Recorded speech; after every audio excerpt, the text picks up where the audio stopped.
Parents of students here at Clinton Elementary got this letter yesterday saying that anyone who had been to the school between August 16th and 18th may have been exposed to whooping cough. The disease, which is caused by bacteria, creates severe spells of coughing. Pertussis can lead to pneumonia, convulsions, inflammation of the brain, and sometimes death.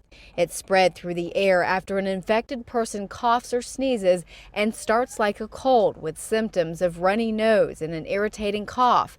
Within 1 to 2 weeks, the person may start to have coughing fits, which can go on for 10 weeks or more. If you have been exposed and have a cough or start coughing in the next 3 weeks, health officials say you need to stay home and get an appointment as soon as possible with a health care provider.